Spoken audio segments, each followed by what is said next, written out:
हाँ जी प्यारे बच्चों, कैसे हो आप सब। उम्मीद करते हैं बिल्कुल ठीक होंगे और आपका स्वागत करते हैं स्टडी बडी कोचिंग एकेडमी के यूट्यूब चैनल की इस नई वीडियो में। तो पिछली जो हमारी वीडियो थी उसमें हमने सीखा था कि डिटर्मिनेंट को यूज करते हुए हम उसका जो ट्राइंगल का एरिया है और अगर लाइन की इक्वेशन हमें बनानी पड़े तो ये सब चीजें हम डिटर्मिनेंट की मदद से कैसे कर सकते हैं। आगे हम डिटर्मिनेंट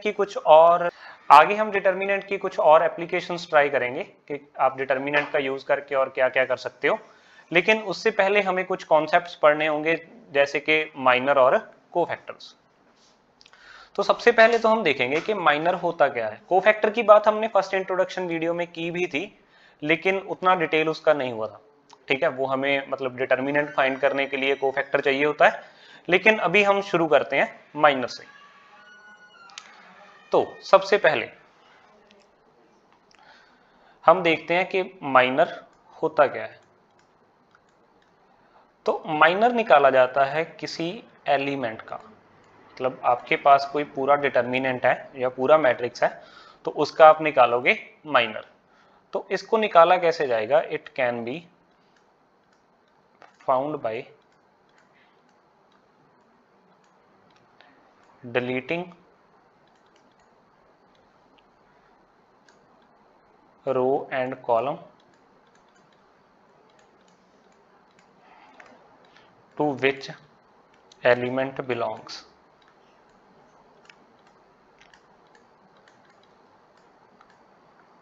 तो देखिए, मान लीजिए मेरे पास यहाँ पे डिटर्मिनेंट है, एलिमेंट्स हैं A11, A12, A13, A21, A22, A23, A31, A32, A33।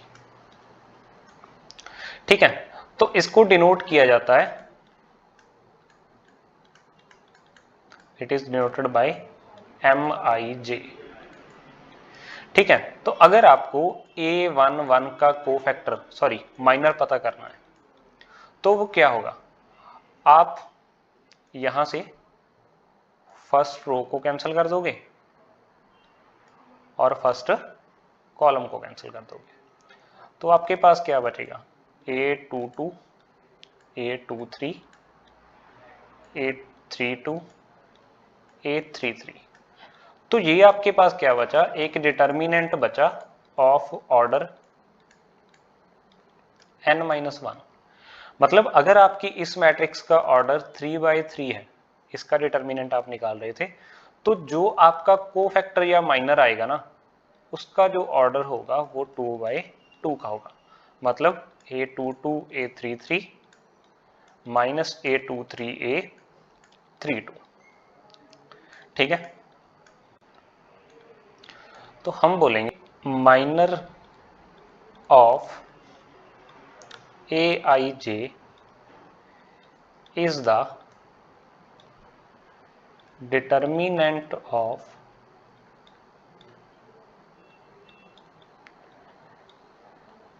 remaining elements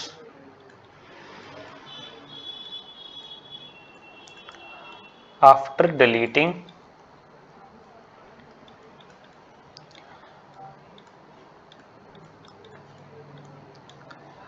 ith रो, मतलब जो इसकी रो है, एंड jth कॉलम। ठीक है, तो जैसे दोबारा से देखते हैं, अभी हम सभी के बारे में देखेंगे।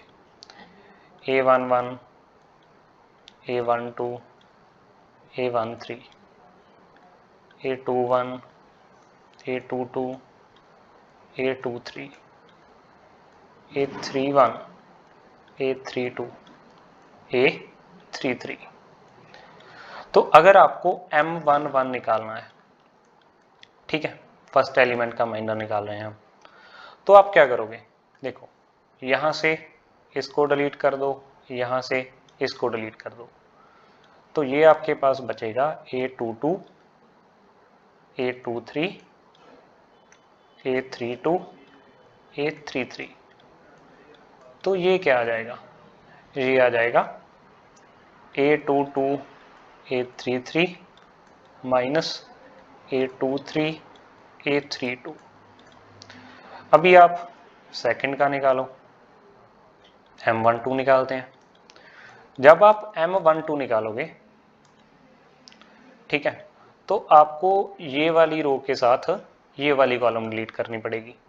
इसको जब आप डिलीट कर दोगे इन दोनों को, ठीक है, तो आपके पास क्या बचेगा, यहां पे बचेगा A21 A23 A31 A33।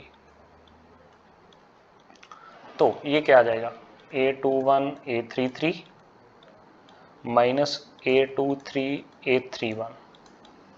ठीक है, अभी हम देखते हैं M13। M13 के केस में आपको डिलीट करनी पड़ेगी ये वाली कॉलम, रो तो ऊपर वाली डिलीटेड चल ही रही है हमारे पास। तो देखो A21 बचा, A22 बचा, A31 बचा, A32 बच गया। ठीक है, तो क्या बचा यहाँ पे, A21 A32 minus A31 A22। तो ये तो बात हो गई माइनर की। अगर हम कोफैक्टर की बात करें, एक रो का निकाला है अभी हमने,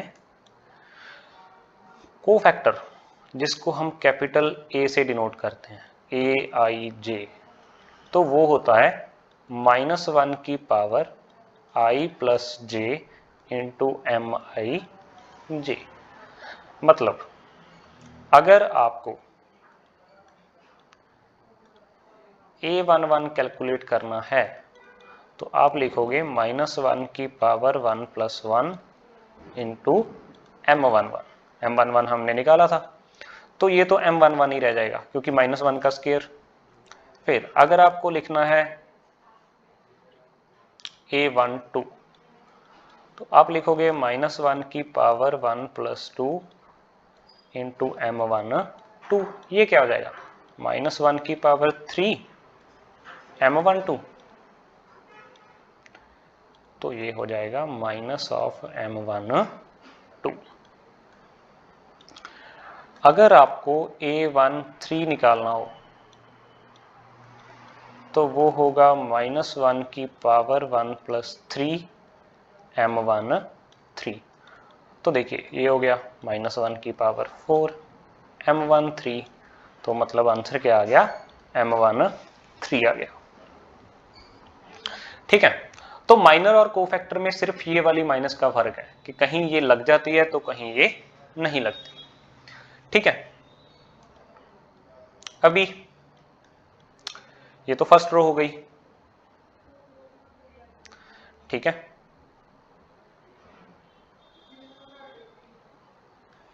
अभी हम एक बार सभी एलिमेंट्स का ट्राई करते हैं। सबसे पहले मान लीजिए मैं कोई 2/2 की यहाँ पे डिटर्मिनेंट ले रहा हूं, तो इसका A11 क्या है, 1 है। अगर आपको M11 निकालना है तो वो क्या होगा, ये वाली रो छोड़ दो, ये वाली कॉलम छोड़ दो, तो 4 आ जाएगा। और अगर आप उसका A11 निकालना है तो ये हो जाएगा -1 की पावर 1 प्लस 1 इंटू 4, मतलब के 4। अभी A12 निकालो। ठीक है, A12 के लिए क्या होगा, ये वाली रो तो छोड़ी हुई है, कॉलम ये वाला छोड़ दो। A12 क्या है, 2 है।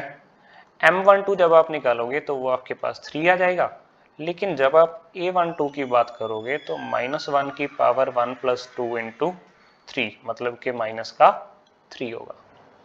फिर आप देखो A21,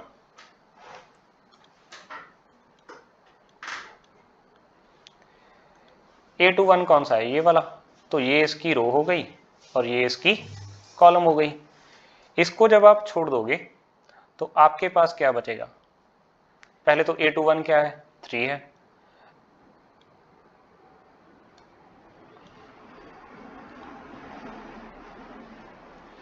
तो जब आप माइनर लोगे इसका M21, तो आपने 3 की रो और 3 की कॉलम को छोड़ा तो 2 आ गया।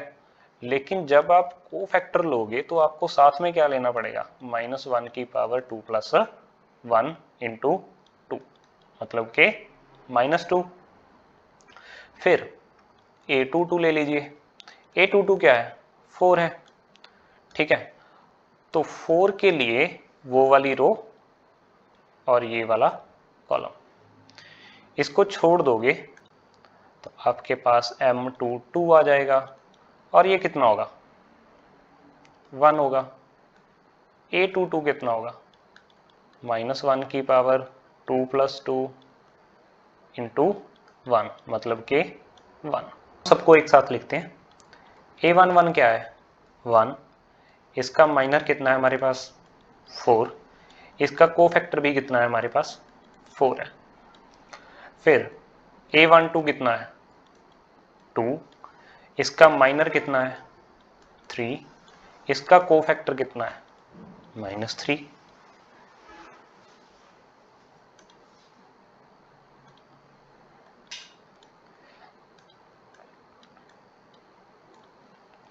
अभी आप देखो A21 कितना है, 3, माइनर कितना है इसका, 2, कोफैक्टर कितना है इसका, -2।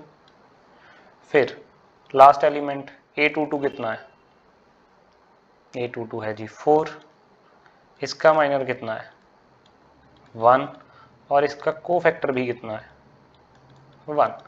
यहां से हमने एक इंपॉर्टेंट ऑब्जर्वेशन देखी कि अगर तो हमारा Aij i plus J even है तो माइनर और कोफैक्टर क्या आ रहे हैं, सेम आ रहे हैं। लेकिन अगर i प्लस जे ऑड है तो माइनर और कोफैक्टर में माइनस का फर्क है, मतलब कोफैक्टर निकालने के लिए आपको माइनस लगानी पड़ती है। अगर पहले होगी तो वो काटी जाएगी, और अगर नहीं है तो आपको लगानी पड़ेगी। देखिए ध्यान से देखिए, यहाँ पे A11 1 प्लस 1 कितना है, 2, तो माइनर भी कितना 4, कोफैक्टर भी कितना 4, यहाँ पे 1 2, मतलब 1 प्लस 2 कितना 3, ठीक है। तो माइनर कितना 3, कोफैक्टर कितना -3, तो हमें उसके आगे क्या लगानी पड़ी, माइनस। यहाँ पे फिर से 2 प्लस 1 3, तो 2 और -2 हो गया। यहाँ पे 2 प्लस 2 4, मतलब के सेम साइन आ गया। अब हम एक और प्रॉपर्टी देखते हैं। मान लीजिए हम लेते हैं फर्स्ट रो, फर्स्ट रो के एलिमेंट्स को उसी के कोफैक्टर से मल्टीप्लाई करके ऐड कर देते हैं, ठीक है। A11 है हमारे पास 1, A11 है 4, A12 कितना है 2, कोफैक्टर कितना है -3, तो ये क्या हो गया 4 - 6, मतलब के -2 हो गया। चलिए ये तो हमने पहले भी देखा था, ठीक है। सेकंड रो ले लेते हैं। सेकंड रो में क्या होगा, यहाँ पे होगा A21 A22, देखिए A21 कितना है 3 -2 4 1, ये भी क्या हो गया -6 + 4, मतलब के -2। चलिए बहुत अच्छे। अभी हम लेते हैं फर्स्ट कॉलम। फर्स्ट कॉलम में क्या होगा, A11 होगा, उसका कोफैक्टर हो जाएगा। फिर होगा A21 और उसका कोफैक्टर हो जाएगा, ठीक है। A11 कितना है 1, कोफैक्टर कितना है 4, A21 कितना है 3, कोफैक्टर कितना है -2, तो भी आंसर क्या आ गया, -2 आ गया। चलिए अभी सेकंड कॉलम भी ले लेते हैं, ठीक है। तो फुल डिटेल कर रहे हैं हम, ताकि कॉन्सेप्ट जो है वो हम सिर्फ बताएं नहीं, आपको खुद से दिखे कि सेकंड कॉलम में क्या होगा। पहला एलिमेंट हमारा होगा A12, उसका cofactor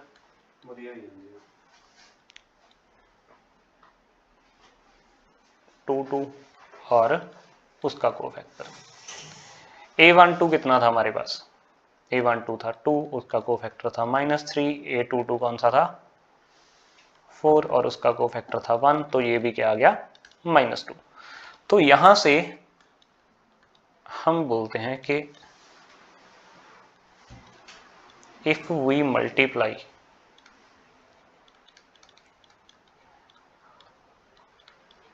cofactors of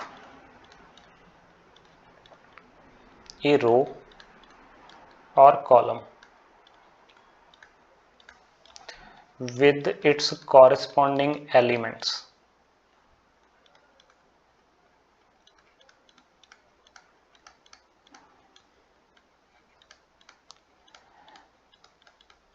and add them, we get a determinant। मतलब कि आपने क्या किया, पहली रो के साथ उसके कोफैक्टर मल्टीप्लाई किया और प्लस कर दिया, डिटर्मिनेंट मिल गया। सेकंड रो के साथ उसके कोफैक्टर मल्टीप्लाई किया और प्लस कर दिया, डिटर्मिनेंट मिल गया।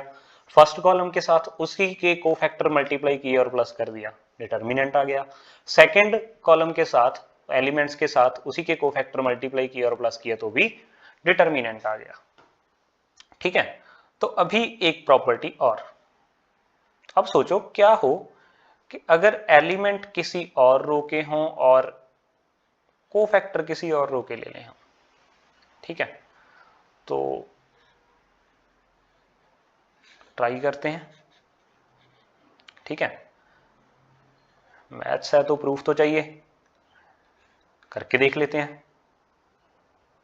तो सबसे पहले क्या करेंगे, हम लेते हैं फर्स्ट रो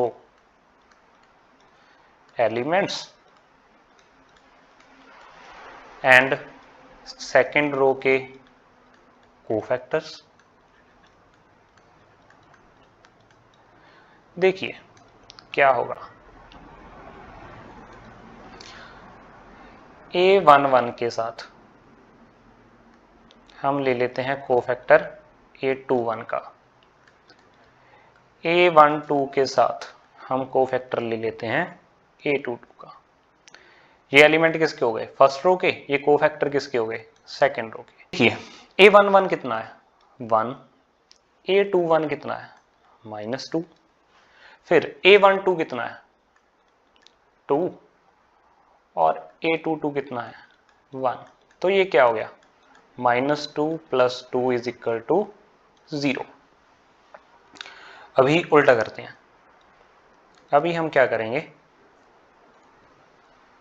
फर्स्ट रो के कोफैक्टर लेंगे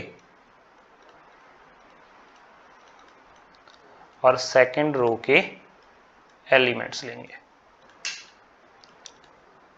देखिए सेकंड रो के एलिमेंट्स हमारे थे 3 और 4। फर्स्ट रो के कोफैक्टर चेक कीजिए। A11 का कोफैक्टर क्या है?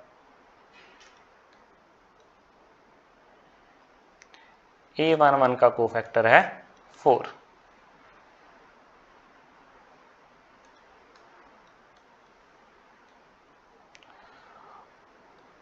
और A21 का 12 का कोफैक्टर क्या है?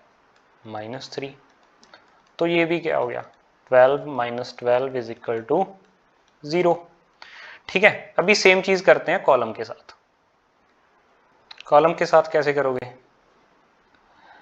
हम लेंगे एलिमेंट्स ऑफ फर्स्ट कॉलम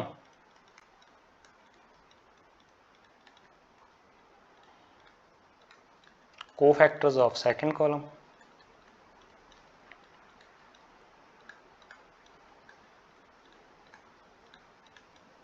ठीक है, फर्स्ट कॉलम के एलिमेंट्स क्या होंगे?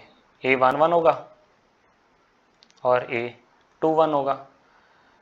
सेकंड कॉलम के कोफैक्टर मतलब कि A12 और A22। चलिए देखते हैं क्या बनेगा। A11 कितना है? 1। A12 कितना है? -3। A21 कितना है? 3। A22 कितना है? 1। तो ये भी क्या आ गया 0।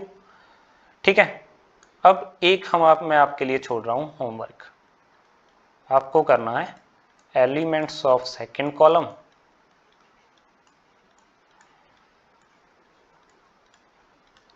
And cofactors of first column. ठीक है, तो वो भी क्या आएगा 0। तो सेकंड प्रॉपर्टी जो है वो ये है कि if we multiply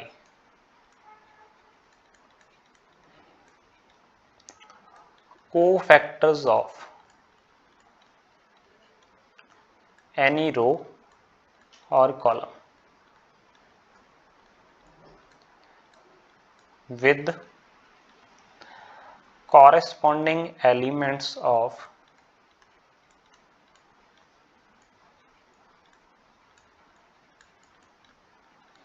any other row or column, the answer will be, हाँ and add them, add भी तो करना है, the answer will be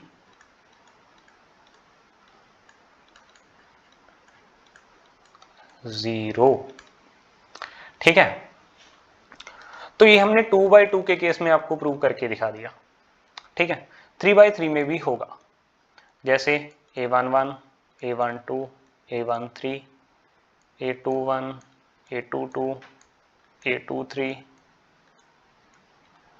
A31, A32, A33। तो देखिए, अगर आपको फर्स्ट का माइनर पता करना है तो क्या करोगे, फर्स्ट की रो छोड़ दो, फर्स्ट की कॉलम छोड़ दो, क्या आ जाएगा A22, A23, A32, A33। फिर वही चेक करो, 1 + 1 2 है तो यही इसका क्या होगा, कोफैक्टर भी होगा। फिर सेकंड देखो,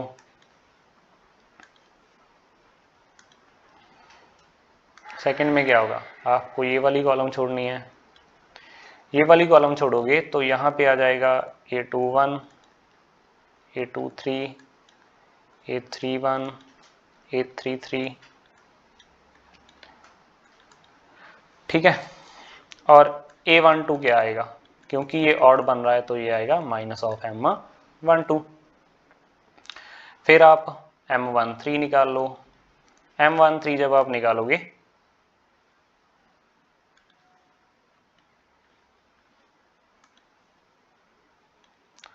तो आपको ये वाला कॉलम छोड़ना पड़ेगा, तो यहाँ पे आएगा A21, A22, A31, A32। और जब आप इसी का कोफैक्टर निकालोगे तो वो सेम आएगा, क्योंकि 1 और 3 4 जो कि इवन है। ठीक है, सेम तरीके से A21 निकालो, A21 जब आप निकालोगे 21 और 21 की रो और 21 की कॉलम को छोड़ोगे तो यहाँ पे आएगा A12, यहाँ पे आएगा A13, यहाँ पे आएगा A32 और यहाँ पे आएगा A23। ठीक है, माइनर है सॉरी ये। ठीक है, अभी आप माइनर निकालो 2 का, तो 2 की रो और कॉलम छोड़ दो, 2 की रो और कॉलम छोड़ोगे तो यहाँ पे आएगा A11, यहाँ पे आएगा A13, यहाँ पे आएगा A31, यहाँ पे आएगा A33। ठीक है, फिर आप M23 निकालो, M23 निकालोगे तो आप जब M को छोड़ोगे, 23 वाले एलिमेंट को छोड़ोगे तो आपके पास यहाँ पे बचेगा A11, A12, यहाँ पे बचेगा A31, A32। ठीक है, फिर इंपॉर्टेंट बात क्या है, जो A21 होगा वो माइनस होगा M21 का, जो A22 होगा वो M22 के इक्वल होगा, जो A23 होगा वो होगा -M23 के इक्वल। ठीक है, तो इस तरह से आप इसी के भी कोफैक्टर निकाल सकते हो। ठीक है, चाहे आप 2x2 के निकालो चाहे 3x3 के। इंपॉर्टेंट बात इसमें यही थी कि अगर आप किसी रो या कॉलम के कोफैक्टर निकाल लिए आपने, ठीक है, और आपने उसी रो या कॉलम के एलिमेंट्स से उनको मल्टीप्लाई किया और प्लस कर दिया, तो आंसर आएगा डिटर्मिनेंट। अगर किसी और रो से, मतलब रो को रो से और कॉलम को कॉलम से, अगर किसी एक रो के कोफैक्टर आपने निकाले और उसको किसी दूसरी रो के एलिमेंट्स के साथ मल्टीप्लाई किया और प्लस कर दिया, तो आंसर आएगा 0। सेम, अगर आपने किसी एक रो कॉलम के कोफैक्टर निकाले और उसको किसी दूसरी कॉलम के एलिमेंट से मल्टीप्लाई किया और प्लस कर दिया, तो भी आंसर क्या आएगा? 0 आएगा। ठीक है, अब हम इन्हीं चीजों पे बेस्ड कुछ क्वेश्चंस करेंगे जो कि हमारी एक्सरसाइज 4.3 के क्वेश्चंस हैं। ठीक है,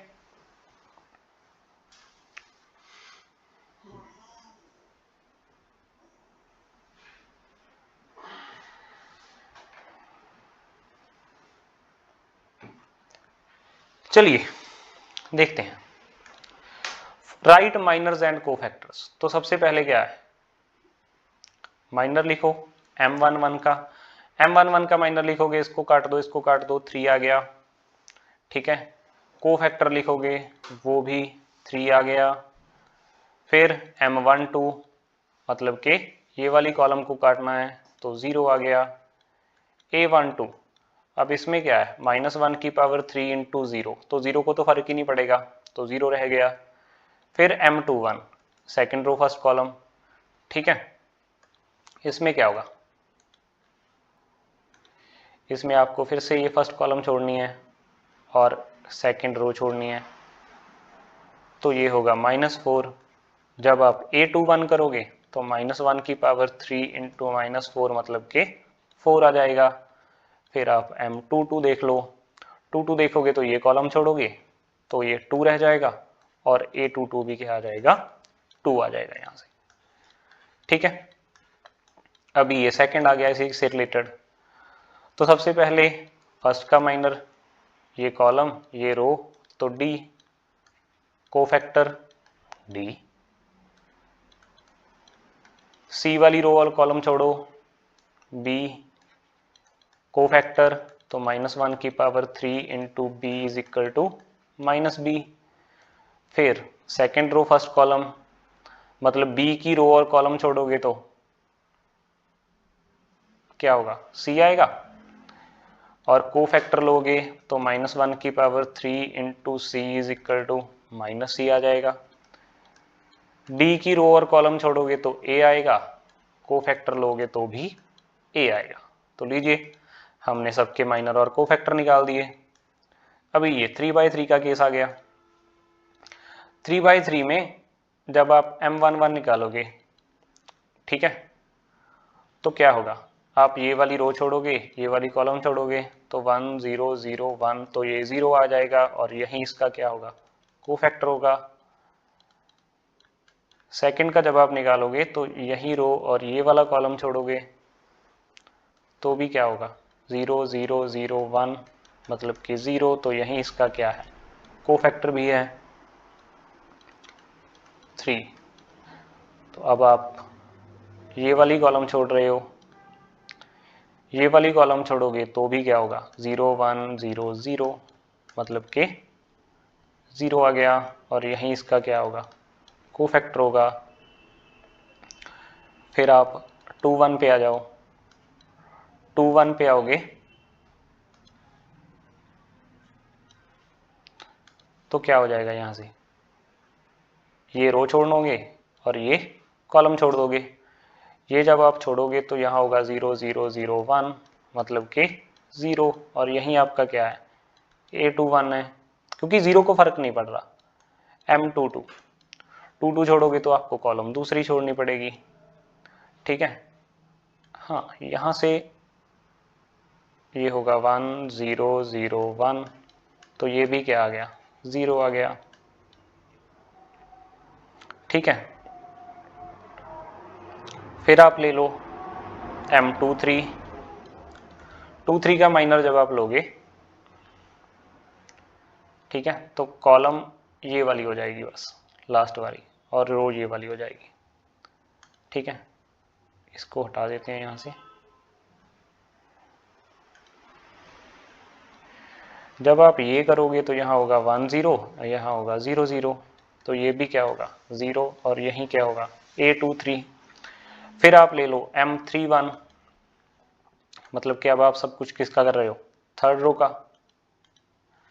ठीक है, थर्ड रो के केस में क्या होगा, आपको ये वाली रो छोड़नी पड़ेगी हमेशा, और जब आप फर्स्ट कॉलम छोड़ोगे, ठीक है, तो ये होगा 1 0 0 1, इसका आंसर आएगा 1, और A31 भी कितना होगा 1 होगा। ठीक है, -1 नहीं है ये। फिर M32 ले लो, M32 लोगे तो आप ये वाली कॉलम छोड़ोगे, ठीक है, तब भी क्या होगा 1 0 0 0, तो कितना आ गया 0। A32 भी कितना आएगा 0। M33 लास्ट कॉलम छोड़ोगे,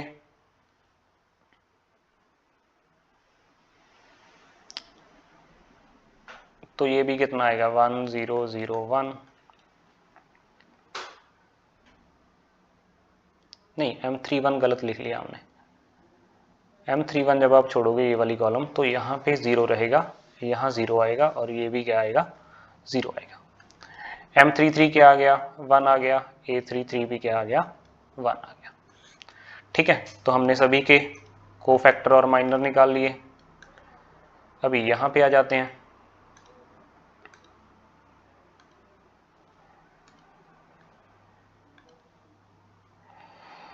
यहाँ पे देखिए, सबसे पहले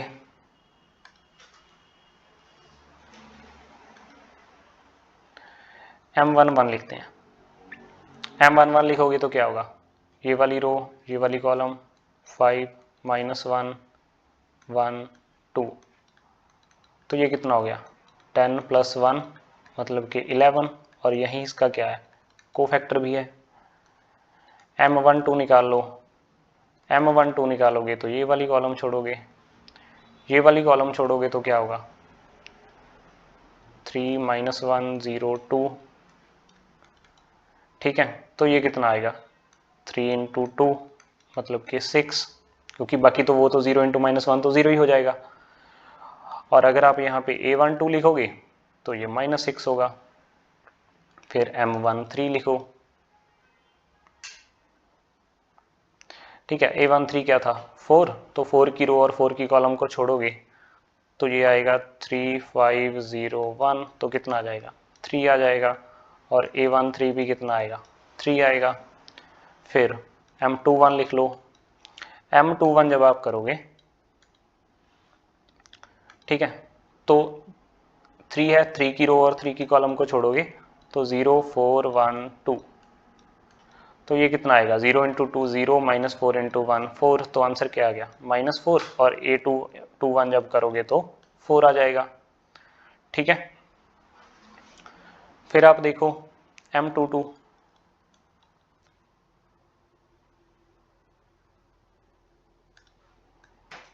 M22 लिखोगे तो 5 की रो और 5 की कॉलम को छोड़ोगे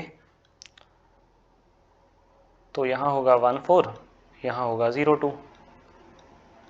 ठीक है, तो ये 2 आएगा, और कोफैक्टर भी कितना आएगा इसका 2 आएगा। ठीक है, अभी हम लिखते हैं यहाँ पे M23, तो -1 है, -1 की रो और -1 की कॉलम को छोड़ोगे तो यहाँ आएगा 1 0 0 1, तो ये 1 आएगा, और A23 कितना आएगा -1 आएगा। फिर M31 लिखो, M31 जब लिखोगे तो इसको छोड़ोगे तो 0 4 5 -1,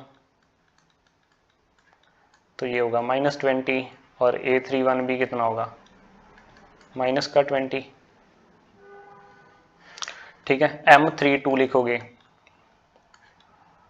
तो ये वाला जो 1 है, इसकी रो और इसकी कॉलम को छोड़ोगे, इसकी रो और कॉलम को जब छोड़ोगे तो यहाँ 1 होगा, यहाँ 4 होगा, यहाँ 3 होगा, यहाँ -1 होगा, तो ये होगा -1 -12 मतलब कि -13, और A32 कितना होगा +13 हो जाएगा। फिर M33 जब करोगे तो 1 0 3 5, तो ये 5 है, और यहीं A33 भी है। तो लीजिए, हमने सभी के माइनर और कोफैक्टर निकाल दिए। नेक्स्ट है using cofactor of elements of second row, आपको डिटर्मिनेंट पता करना है। तो देखिए सेकंड रो में क्या निकालेंगे हम कोफैक्टर, एक तो निकालेंगे A21, एक निकालेंगे A22, एक निकालेंगे A33। A21 कितना आएगा, देखिए यहाँ पे माइनर तो बोला ही नहीं है ना हमने, तो हम सीधा क्या करेंगे कोफैक्टर ही निकालेंगे। तो -1 की पावर 2 + 1, तो 21 मतलब ये वाली रो छोड़नी है, ये वाली कॉलम छोड़नी है, तो यहाँ बचा 3, 8, 2 और 3, तो 3 × 3 - 8 × 2, इसके आगे क्या है -1 है,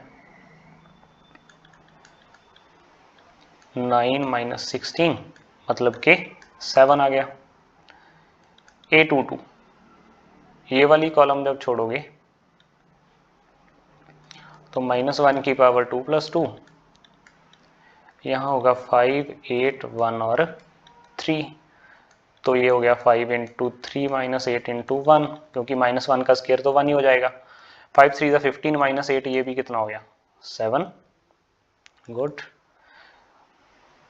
अभी हमें चाहिए 823, -1 की पावर 2 + 3 मतलब माइनस तो रहेगा। थर्ड कॉलम ये वाला छोड़ोगे तो यहाँ होगा 5 3, यहाँ होगा 1 2, तो ये हो गया आगे -1 रहेगा, 5 × 2 - 3 × 1, तो 10 - 3 7, लेकिन ये क्या है माइनस का 7 है। अभी क्या करना है डिटर्मिनेंट पता करना है। डिटर्मिनेंट क्या होगा A21 × A21, A22 × A22, A23 × A23। तो A21 क्या है 2 है, ये कितना था 7, A22 कितना था 0, ये भी क्या था 7, A23 कितना है 1 है, कोफैक्टर कितना है -7 है, तो 14 - 7 = 7, इसका क्या आ गया डिटर्मिनेंट आ गया। Next using cofactors of elements of third column, ठीक है, थर्ड कॉलम के कोफैक्टर ढूंढो। थर्ड कॉलम का पहला एलिमेंट कौन सा है A13, ठीक है A1, चलिए थर्ड कॉलम ये है, इसकी ये रो कैंसिल कर दो, तो -1 की पावर 1 + 3, 1y 1z, तो कितना होगा ये z - y, ठीक है। A23 देख लो, सेकेंड रो थर्ड कॉलम, ये वाली रो छोड़ दो, -1 की पावर कितनी होगी 2 + 3 5, मतलब माइनस तो रहेगा, यहाँ होगा 1 x 1 z, तो ये हो गया -z - x। फिर आप A33 लिखोगे -1 की पावर 6, ठीक है, जब इसको छोड़ोगे तो ये हो जाएगा 1 x 1 y, मतलब कि y - x। अभी करना क्या है वही जो पहले किया था, A13 के साथ A13, A23 के साथ A23 और A33 के साथ A33, ठीक है। तो देखिए A13 हमारे पास क्या है yz, ये क्या है z - y, A23 क्या है हमारे पास zx, इसको हम लिख लेते हैं x - z। फिर A33 क्या है हमारे पास xy, और ये क्या है हमारे पास y - x। तो चलिए सॉल्व करके देखते हैं इसको। ये हो गया yz², ये हो गया y²z, ये हो गया zx², ये हो गया z²x, ये हो गया xy², ये हो गया x²y। तो ये क्या आ गया हमारा डिटर्मिनेंट आ गया, ठीक है। अभी इसमें और क्या कर सकते हैं, मान लीजिए थोड़ा सा कुछ और करना चाहते हो तो क्या करो,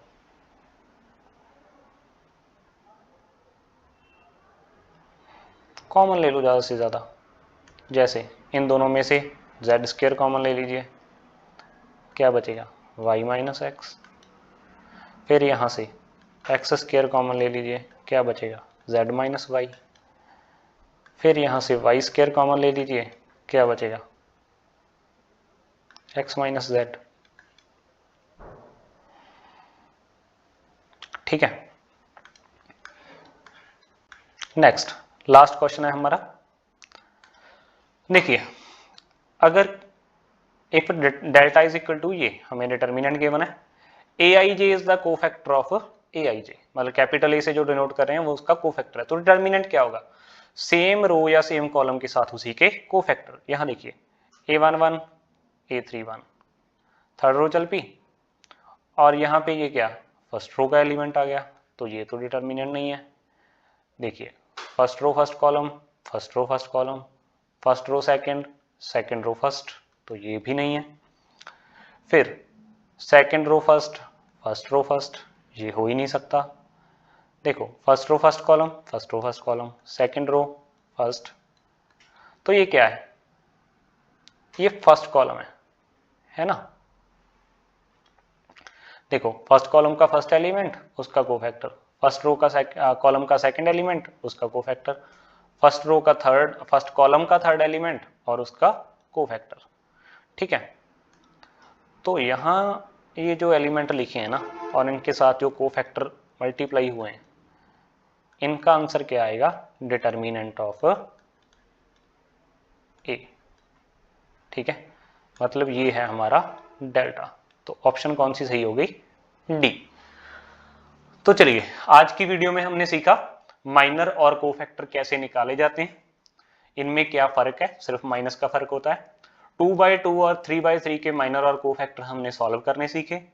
दो प्रॉपर्टीज हमने पढ़ी, सेम रो ले लो उसी के कोफैक्टर ले लो, मल्टीप्लाई करके प्लस कर दो डिटर्मिनेंट आएगा।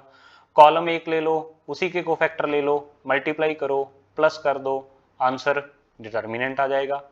एक रो लो किसी दूसरी रो के कोफैक्टर ले लो, मल्टीप्लाई करो प्लस करो 0। एक कॉलम लो किसी और कॉलम के कोफैक्टर्स के साथ मल्टीप्लाई करो प्लस करो, आंसर क्या आएगा 0। सभी चीजें हमने वैलिड प्रूफ्स के साथ इस वीडियो में समझी, और इसी के साथ जो एक्सरसाइज 4.3 जो इन्हीं प्रॉपर्टीज पे बेस्ड है, माइनर और कोफैक्टर निकालने पे बेस्ड है, उनके मतलब बेसिस पे डिटर्मिनेंट निकालने पे बेस्ड क्वेश्चंस हैं, वो हमने इसमें किए। इसके बाद हम देखेंगे कि कोफैक्टर्स की हेल्प से एडजॉइंट निकाला जाता है। एडजॉइंट की हेल्प से आप इनवर्स निकाल सकोगे किसी मैट्रिक्स का। इनवर्स के साथ साथ आप जो इक्वेशंस होती हैं, linear equation in 2 variable 3 variable, वो कैसे सॉल्व की जाती हैं, वो बातें इसके बाद आएंगी, लेकिन उनके लिए आपको माइनर और कोफैक्टर की पूरी नॉलेज होनी चाहिए। तो इस वीडियो को ध्यान से देखें, माइनर कोफैक्टर निकालना सीखें। ठीक है, खुद से सम ट्राई करें, उसके बाद वीडियो में देखें, और अगर आपके पास कुछ एक्स्ट्रा सम्स भी हो तो भी आप वो ट्राई कर सकते हैं, और अगर कोई प्रॉब्लम आए तो हमें कमेंट बॉक्स में या तो इंस्टाग्राम पे मैसेज जरूर करें। तो इसी के साथ आज की वीडियो में इतना ही। वीडियो को लाइक शेयर और सब्सक्राइब करें चैनल को, और अपने फ्रेंड्स के साथ शेयर भी करें इस वीडियो को, ताकि वो भी इस वीडियो के माध्यम से सीख पाएं। तो नेक्स्ट वीडियो में हम अगली एक्सरसाइज और उसका जो बेसिक है वो करेंगे। तब तक के लिए थैंक यू वेरी मच।